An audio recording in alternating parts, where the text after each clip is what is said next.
ఈ నెల 19వ తేదీన మన యోగి వేమన ఒక్క జయంతి కార్యక్రమం జరుగుతుంది. మన జిల్లా రెడ్డి సోదరులందరూ కూడా వారి వారి గ్రామాల్లో ఆ జయంతి ఉత్సవాలు జరుపుకుని ఆ ఒక్క వీడియోలు ఫోటోలు ఉంటే మన గ్రూపులో పెట్టండి. ఈ రోజుని యోగి వేమన జయంతికి సంబంధించి కూడా మన రాష్ట్ర రెడ్డి సంఘం యొక్క పోరాట ఫలితంగా అధికారికంగా ప్రకటించారు. అలాగే నరసింహారెడ్డి గారిది ప్రకటించినప్పుడే అది కూడా జీవో జారీ చేశారు. అది మనందరం సంతోషించదగ్గ విషయం. ఎందుకంటే మనందరం కూడా యోగి వేమన గారిని మన రెడ్ల ఆరాధ్య దైవం కాబట్టి మనం గుర్తుంచుకుని ఒక పటమన్నా పెట్టుకుని, ఒక గ్రామంలో విగ్రహాలు ఉన్నాయి లేని చోట కూడా మన రెడ్డి సోదరులు ఒక పటం పెట్టుకుని ఆయన గురించి మన అందరం జయంతికి ఆయనకు పూలమాల సమర్పించి మనం అందరం కూడా దాన్ని ఉత్సాహంగా జరుపుకోవాలని మన రెడ్డి సోదరులందరికీ మన రెడ్డి సంఘం తరపున మేము పిలుపునిస్తున్నాం. మీరు అందరూ కూడా పాటించాలి. యోగి వేమనార్యులు మహాయోగి. ఈ కలియుగంలో అంత గొప్ప యోగి వేరొకరు పుట్టరు.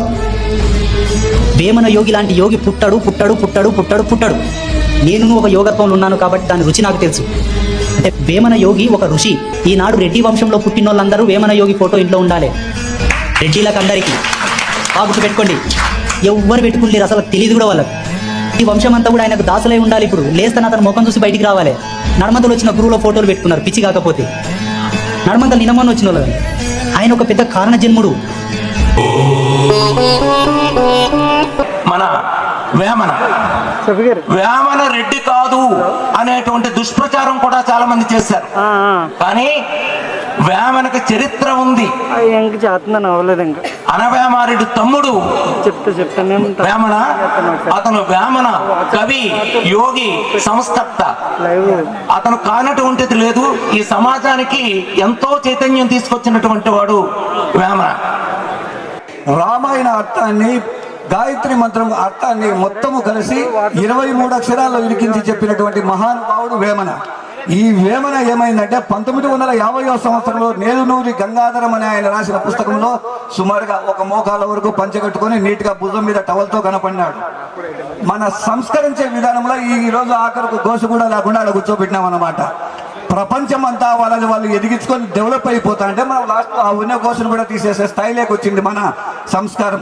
సోదరులారా, 16వ శతాబ్దానికి చెందిన యోగి వేమన అప్పట్లో మూఢనమ్మకాలతో మూఢాచారాలతో అమాయకపు ప్రజలు ఇబ్బంది పెడుతున్నటువంటి తరుణంలో ప్రజల్లో తన పద్యాలతో చైతన్యపరిచి జీవిత సత్యాలను ఊరూరా తిరుగుతూ ప్రజలకు బోధిస్తున్నందుకే అతనిపై పడిన నిందే దిగంబరుడు.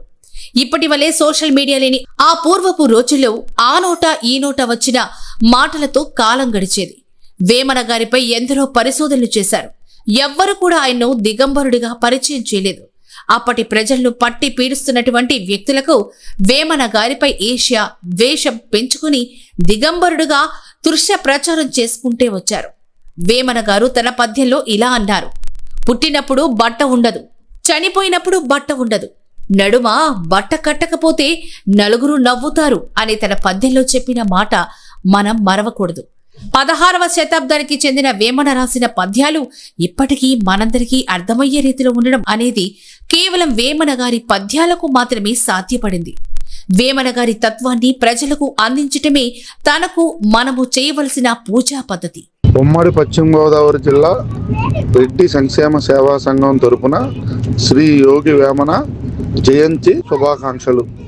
ఉమ్మడి పశ్చిమ గోదావరి జిల్లా రెడ్డి సంక్షేమ సేవా సంఘం అధ్యక్షులు ద్వారంపూడి వేణుగోపాల కృష్ణారెడ్డి, ప్రధాన కార్యదర్శి గుడిమెట్ల లక్ష్మణ్ రెడ్డి. సదా మీ సేవలో ఉమ్మడి పశ్చిమ గోదావరి జిల్లా రెడ్డి సంక్షేమ సేవా సంఘం